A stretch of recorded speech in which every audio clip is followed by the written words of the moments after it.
The cargo ship that hit Baltimore's Francis Scott Key Bridge, causing a deadly collapse, is back in service just 10 months after the catastrophe.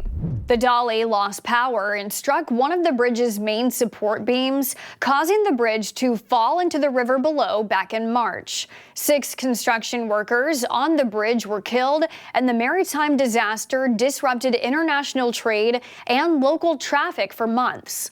In a recent social media post, the Singapore-based ship operator, Synergy Marine Group, said following the disaster, we reaffirmed our continuing commitment to upholding the highest standards of maritime safety and operational excellence.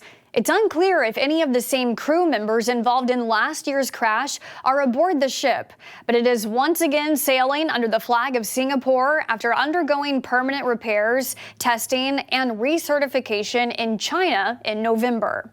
Despite the ship's return to the sea, an investigation is ongoing in the U.S. to hold those behind the Baltimore bridge collapse responsible. A federal probe is looking into the role the Dali and the bridge's design played in the disaster.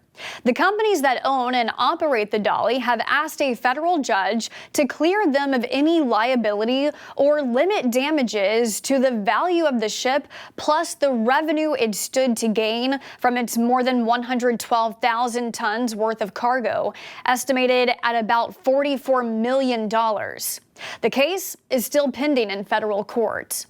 The replacement bridge is expected to cost up to $1.9 billion. The Biden administration pledged to pay for the entire rebuild. Funding for the rebuild was passed in an end-of-year spending package in December.